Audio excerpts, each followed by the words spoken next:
Buenos días chicos, bienvenidos nuevamente a esta asignatura de física. El día de hoy vamos a continuar con la unidad correspondiente a la primera ley de la termodinámica. Ya la semana que viene deberíamos terminarla. Como sigue aquí en el sílabus, hoy vamos a ver el tema correspondiente a los procesos termodinámicos, los diferentes procesos termodinámicos que nos podemos encontrar.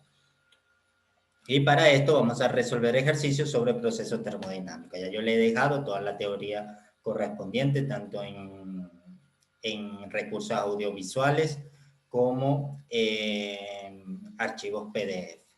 El objetivo es comprender los diferentes procesos termodinámicos que tenemos.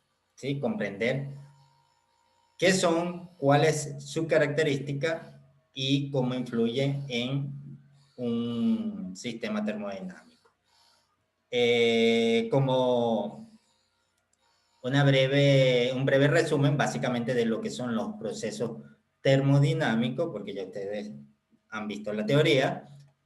Entonces, los diferentes procesos termodinámicos que tenemos, los más importantes son estos cuatro que tenemos acá: procesos isotérmicos, proceso isobárico, proceso isométrico y proceso adiabático. Y cada uno tiene una cierta característica que hace que tengamos un resultado ya definido, que lo podemos saber, memorizar, comprender, memorizarlo, pero comprendiéndolo y saber que cuando tenemos este proceso el resultado es este, porque pasa cierta cosa. Entonces, ¿qué es la cosa que pasa y cuál es el resultado? Bueno, si tenemos un proceso isotérmico, en un proceso isotérmico lo que quiere decir es que la temperatura no va a variar durante todo el proceso que se esté generando en el sistema, ¿sí? Es decir, vamos a mantener la temperatura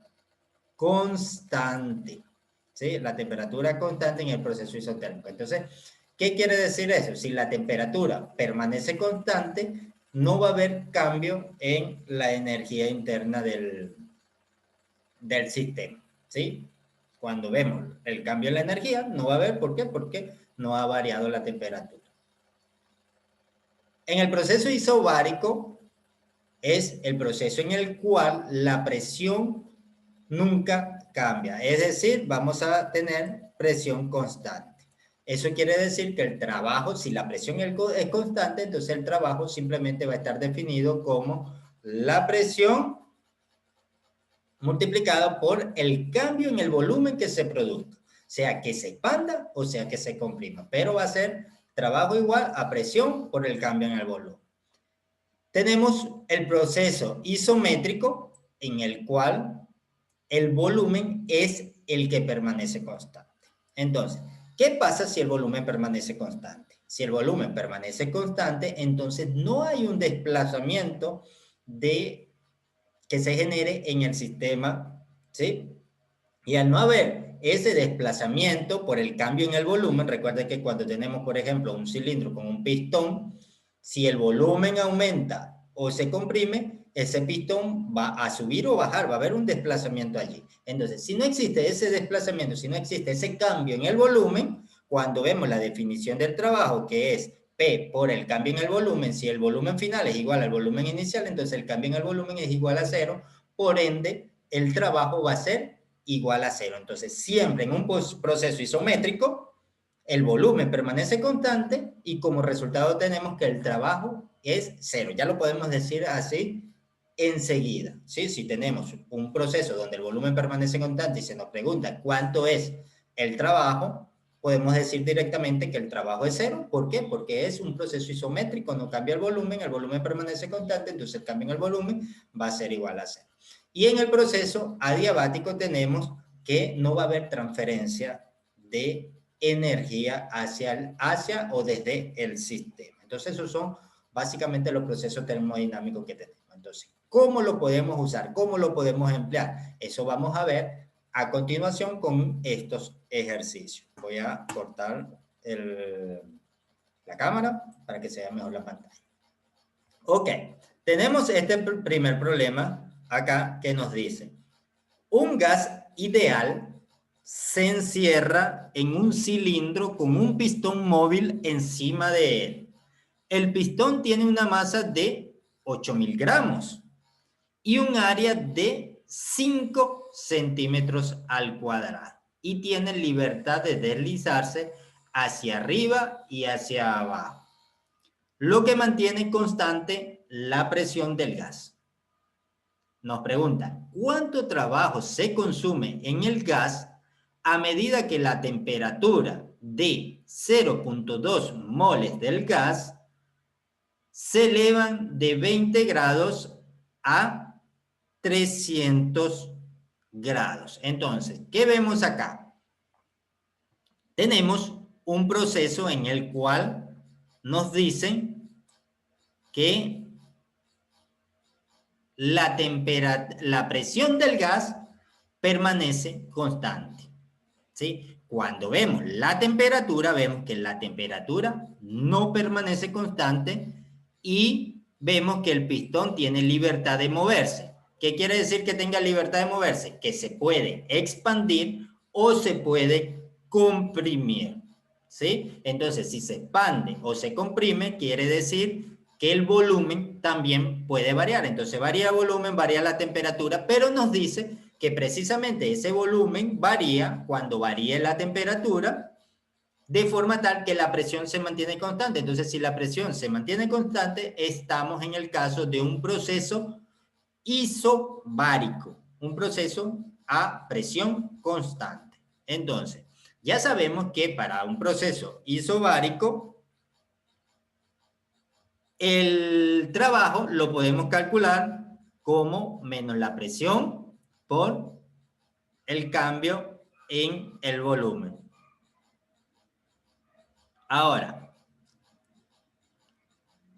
¿cuál va a ser el cambio que tengamos en el volumen? Si aquí todavía no nos han dicho básicamente cuál es el volumen inicial y cuál es el volumen final. ¿Cómo podemos saber cuánto va a cambiar ese volumen? Bueno, nosotros sabemos que tenemos un gas ideal, entonces podemos apoyarnos en la ecuación de los gases ideales para calcular el cambio que se va a producir en el volumen en función del cambio que tenemos en la temperatura. ¿Por qué? Porque la presión la tenemos constante. Y conociendo este cambio de volumen, podemos calcular entonces el trabajo.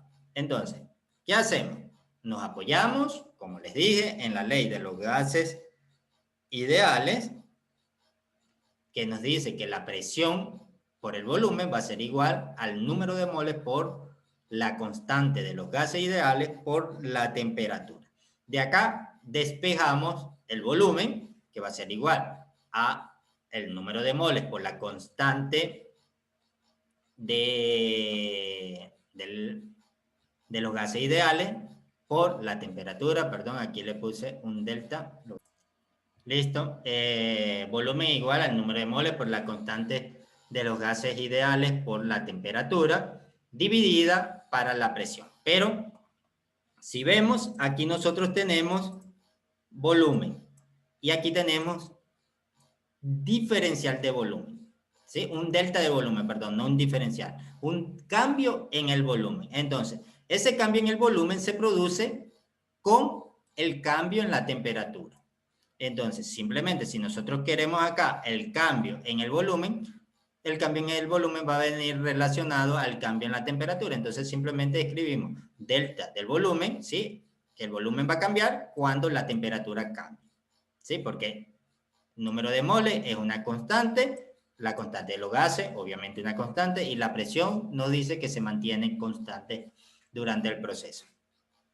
Ahora, ya teniendo este cambio en el volumen, no nos queda más que sustituir esta expresión acá, ¿sí? Entonces, al sustituirla, nos queda que el trabajo va a ser igual a menos la presión por el número de moles, la constante de los gases ideales, la temperatura, perdón, aquí no iba temperatura, Discúlpenme un segundo, lo voy a arreglar.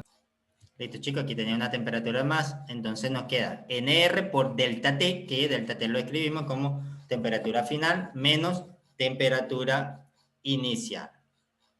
¿Sí? Eso nos queda cuando resolvemos esta ecuación. Nos damos cuenta que tenemos una presión que multiplica con una presión que divide, se va a cancelar y nos va a quedar que el trabajo va a ser igual a menos NR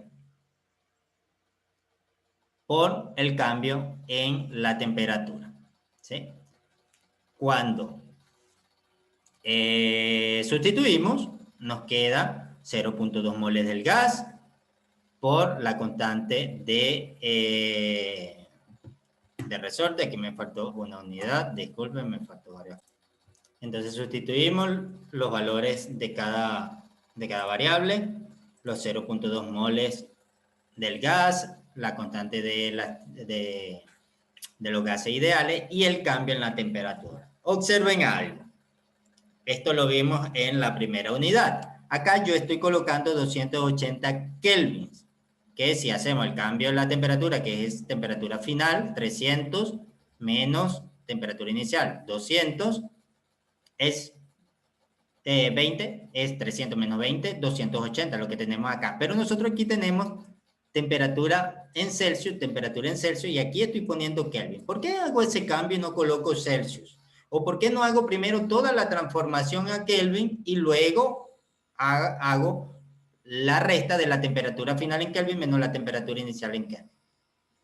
Esto es simplemente porque si recordamos, cuando vimos escala de temperatura, nosotros aprendimos que la escala Celsius y la escala Kelvin se corresponde 1 a 1. Es decir, cuando cambia 1 grado Celsius, cambia 1 grado Kelvin. Cuando cambia 5 grados Celsius, cambia 5 grados Kelvin.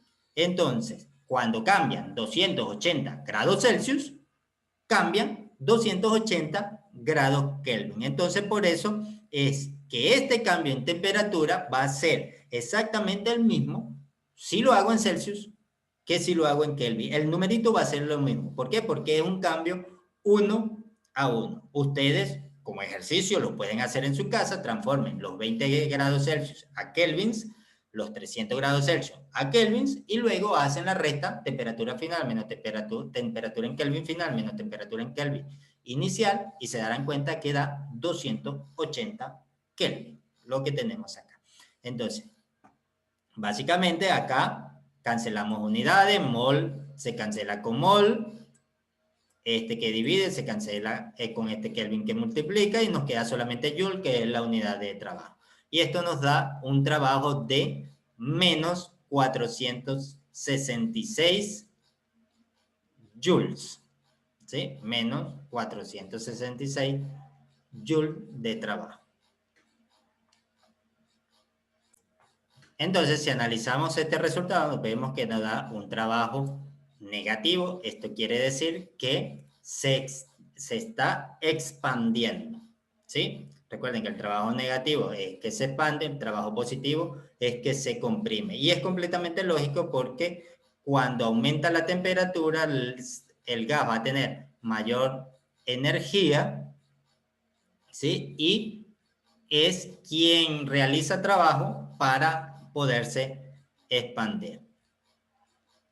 Ahora, resolvamos un segundo ejercicio con otro tipo de proceso para ver cómo se usa cada uno de estos procesos. Acá tenemos 2 moles de un gas ideal, se expanden isotérmicamente. Un segundo.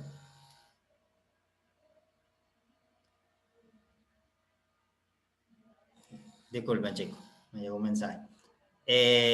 2 moles de un gas ideal se expanden isotérmicamente de un volumen de 20 litros a otro de 40 litros, mientras su temperatura permanece en 300 Kelvin. ¿Por qué permanece en 300 Kelvin? Porque dice isotérmicamente, es decir, que no cambia su temperatura. Entonces estamos en un proceso del tipo isotérmico. Entonces ya sabemos que la temperatura es la que no va a variar y nos los dice aquí claramente que la temperatura permanece en 300 Kelvin. El volumen vemos que cambia, pasa de 20 litros a 40 litros. Dice, A, el trabajo efectuado por el gas es 1, positivo, 2, negativo o 3, 0. Y explique por qué. Y B, cuál es la magnitud de este trabajo. Entonces, ¿qué es lo que tenemos que hacer? Bueno, analicemos nuestro problema. Un gas no cambia la temperatura, se expande de 20 litros a 40 litros. ¿Sí? Tomamos los datos. Primero, moles, tenemos 2 moles. Volumen inicial, 20 litros, que son 0.02 metros cúbicos. Volumen final, 40 litros, que son 0.04 metros. Temperatura, 300, es constante. Y la constante de los gases ideales, que son 8.31 joules sobre mol por Kelvin. Ahora, la pregunta es, ¿cómo es el trabajo efectuado por el gas? ¿Positivo, negativo? Cero. ¿Qué es lo que nos indican los signos? Los signos nos indican si se está expandiendo o si se está comprimiendo. 1. 0. La tercera opción. ¿El trabajo podría ser 0? No, no podría ser 0. ¿Por qué? Porque nos dice que el gas se expande. Si el gas se expande, eso quiere decir que existe un trabajo. Es decir, el trabajo no va a ser 0. El trabajo va a ser 0 cuando en el proceso no haya cambio en el trabajo, en el volumen.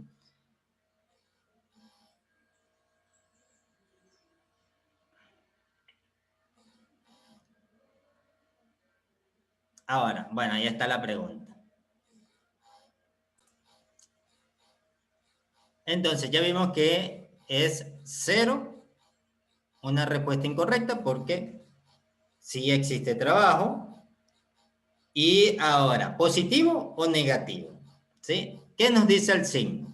Cuando nosotros tenemos un trabajo negativo, esto quiere decir que va a haber una expansión, porque es el gas el que realiza el trabajo sobre la presión externa que se está aplicando. Entonces, el trabajo es negativo debido a que el gas se expande, porque vemos que pasa de 20 litros a 40 litros. Entonces, hay un aumento en el volumen, un cambio ascendente en el volumen, entonces el trabajo tiene que ser negativo.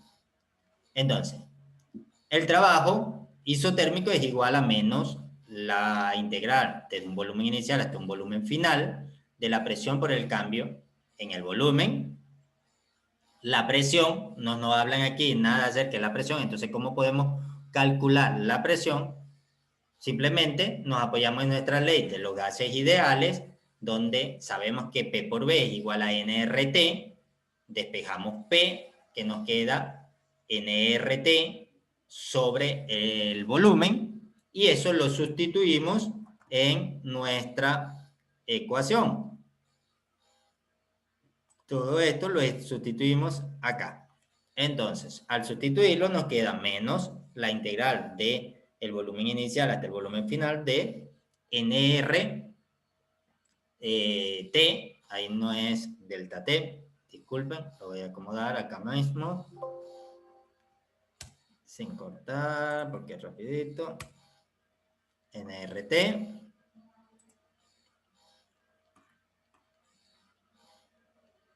por delta B.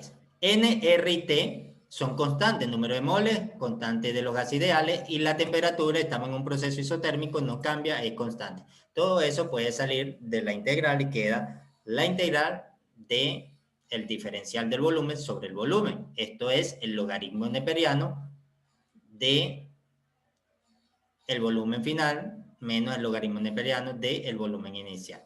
¿Sí? Y por ley de los logaritmos nos queda que el trabajo es igual a menos nRT por el logaritmo de B final menos B entre B inicial. Simplemente sustituimos ¿sí? Acá adentro nos queda adimensional porque metro cúbico sobre metro cúbico se nos cancela. Este Kelvin que está dividiendo se cancela con este Kelvin que está multiplicando. Y este mol que está dividiendo se cancela con este mol que está multiplicando. Y nos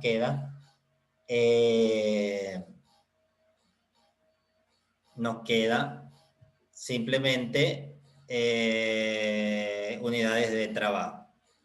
Entonces, el trabajo va a ser igual a menos 3.456. ¿Sí? El trabajo isotérmico en este proceso, en este sistema termodinámico, es igual a menos 3.456. Ustedes pueden sacar las cuentas en su casa y le debería dar este resultado.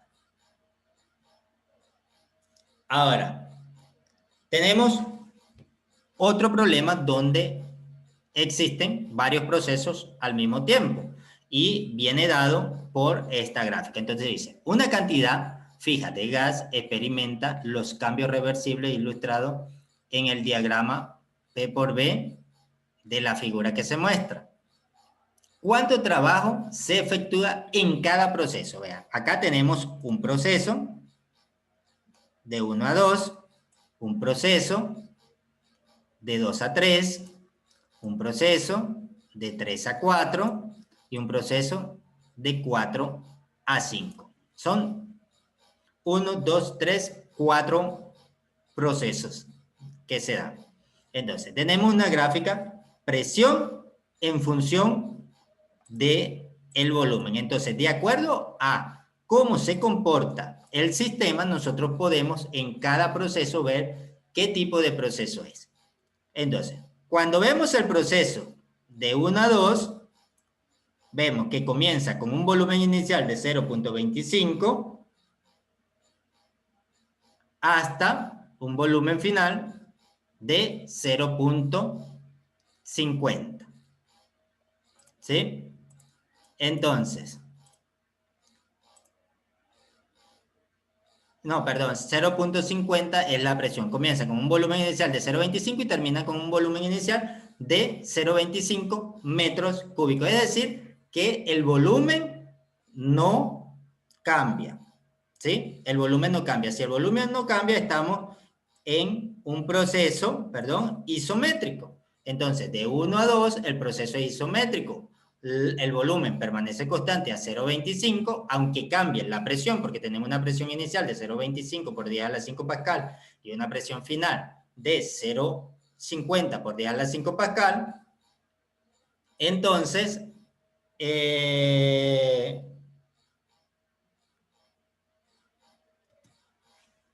el resultado de el proceso isométrico es que el trabajo es igual a 0. Ahora, el proceso de 2 a 3 es isobárico, lo vemos acá, la presión no cambia. ¿Sí? Isobárico, la presión no cambia. Y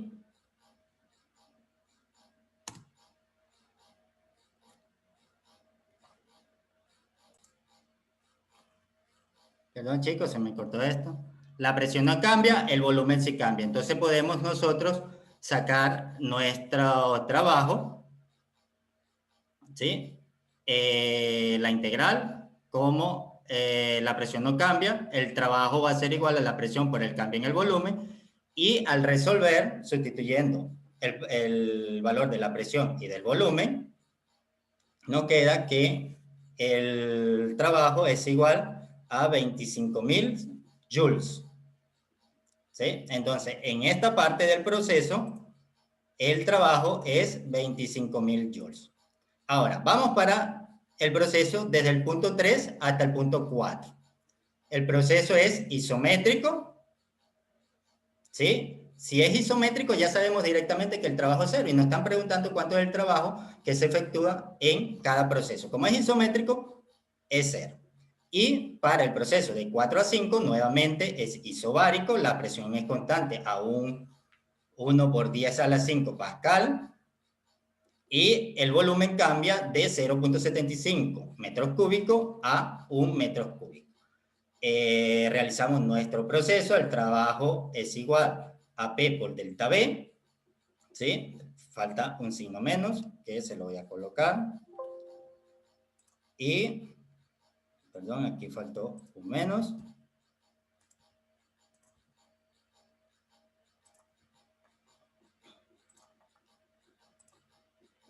Igual en la parte anterior faltó un signo menos, porque el volumen aumenta. Si el volumen disminuyera, fuera positivo. ¿Sí? Aquí también falta un menos. Y listo. Tomamos nuestro trabajo y al sacar nuestra cuentica nos da que el trabajo es de 25.000 joules, menos 25.000 joules porque se está expandiendo. ¿Sí? Entonces, esto es lo que hay que tener claro. Memorícense este trabajo, este cuadrito que tenemos acá. Tenemos proceso isotérmico, temperatura constante, cambio en la energía es cero, isobárico, presión constante, el trabajo es P por delta V, isomérico, el volumen es constante, el trabajo es igual a cero, y el adiabático, que lo veremos cuando veamos la primera ley de la termodinámica la semana que viene, el calor es cero. ¿Sí?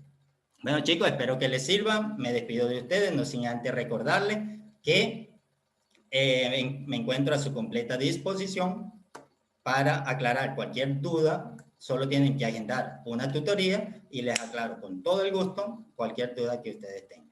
Me despido de ustedes. Chao, chao.